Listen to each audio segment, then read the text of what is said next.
स्वागत है आप सभी का न्यूज एट 12 में। आपके साथ मैं अंजुली मुदगल। बड़ी खबर से करेंगे बुलेटिन की शुरुआत और सबसे पहले आपको ब्रेकिंग न्यूज बता देते हैं जो इस वक्त मिल रही है वो चंडीगढ़ से है। सीनियर डिप्टी मेयर पद पर बीजेपी की जीत हो गई है। बीजेपी के Kuljeet Singh senior deputy mayor बने हैं। बीजेपी उम्मीदवार के पक्ष में 19 वोट पड़े। कांग्रेस आप गठबंधन को 16 वोट मिले। गठबंधन का 1 वोट रद्द कर दिया गया। बीजेपी की जीत हो गई है। यहां पर गठबंधन का 1 वोट रद्द हो गया।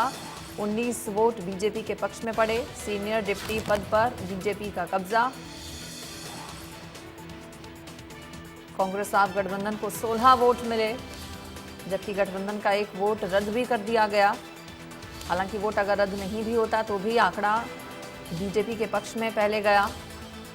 गठबंधन का 1 वोट रद्द होने की वजह से गठबंधन के प्रत्याशी की हार हो गई।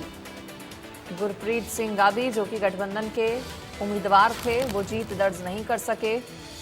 डिप्टी मेयर पद पर बीजेपी की जीत हो गई है। मेयर गठबंधन का आम आदमी पार्टी का, जबकि डिप्टी मेयर बीजेपी का।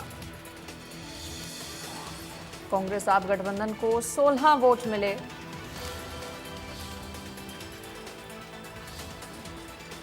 चंडीगढ़ से ये खबर। सीनियर डिप्टी मेयर पद पर बीजेपी की जीत। यहां पर बीजेपी के उम्मीदवार की ओर से जीत दर्ज की गई। गठबंधन के उम्मीदवार गुरप्रीत सिंह गाबी हार गए। सीट उनके हाथ से चली गई। बीजेपी के उम्मीदवार की जीत हो गई है। इसमें बीजेपी के Kuljeet Singh senior deputy mayor बन गए हैं। पक्ष में बीजेपी के पक्ष में 19 वोट पड़े, जबकि 16 वोट कांग्रेस और आम आदमी पार्टी गठबंधन के रहे। गठबंधन का 1 वोट रद्द भी हो गया।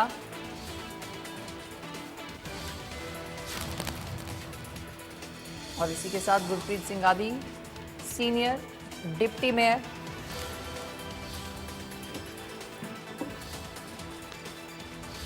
चंडीगढ़ से ये खबर। लंबी खींचतान पहले मेयर पद को लेकर हुई। कोर्ट तक पूरा मामला पहुंचा और अब डिप्टी मेयर पद पर बीजेपी का कब्जा। गठबंधन के उम्मीदवार गुरप्रीत सिंह गाबी हार गए, जबकि बीजेपी के उम्मीदवार जो बीजेपी की ओर से मैदान में थे उन्हें 19 वोट पड़े और वो जीत गए।